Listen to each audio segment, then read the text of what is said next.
जय हिंद मेरे मित्रों साथियों। भारत के पड़ोस में दक्षिण एशिया में एक छोटा सा देश, हिंदू बाहुल, जिसका नाम नेपाल, सदैव अपनी सांस्कृतिक पहचान बनाते हुए आगे बढ़ा। और नेपाल एक ऐसा देश जो अधिकांश, हम ये कहें कि पूरी तरह से हिंदू बाहुल राष्ट्र, उस देश में अभी 3-4 दिन पहले जो प्रोटेस्ट हुआ, आंदोलन हुआ युवा छात्रों के द्वारा, जैन जी के द्वारा, हम और आप सब ने देखा और सुना। नेपाल 2008 के बाद राजाशाही शासन के समाप्ति के बाद राजनीतिक अस्थिरता के दौर से गुजर रहा है। 17 साल में अनेक प्रधानमंत्री क्रमशः बदल चुके हैं। किसी भी सरकार की पार्टी, किसी भी सरकार, किसी भी दल की सरकार ने अपना 5 वर्ष का कार्यकाल पूरा नहीं किया। किसी भी नेता ने 5 साल का कार्यकाल पूरा नहीं किया, चाहे वो नेपाली कांग्रेस हो, चाहे वो मधेसी पार्टी हो, कोई भी, या माओवादी पार्टी हो, चाहे प्रचंड हो, केपी ओली हो, जेपी कोइराला हो, सबका कार्यकाल अधूरा रहा। और जब वहाँ की आम जनता ने देखा, वहाँ के युवाओं ने देखा, ये जैन जी जो आंदोलन जो चला है, इसका आशय है कि 18 वर्ष से लेकर के 28 वर्ष तक नए युवा, नाम दिया गया जैन जी।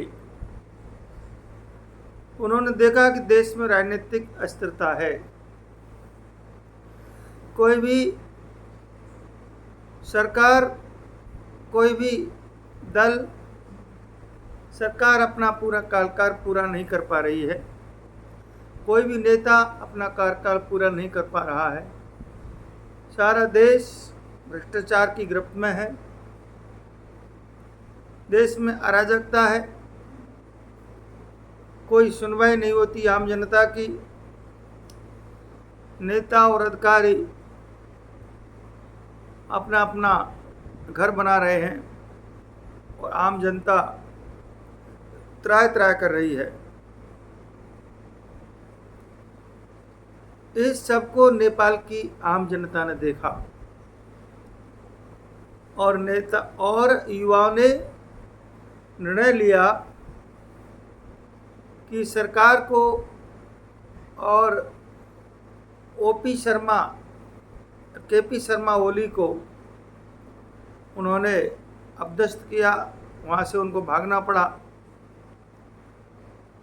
ये नेपाल की सरकार भारत से दूरी बनाकर चल रही थी। चीन के निकट में, चीन के इशारे पर चल रही थी। चीन का उस सरकार पर पूरी तरह से प्रभाव था,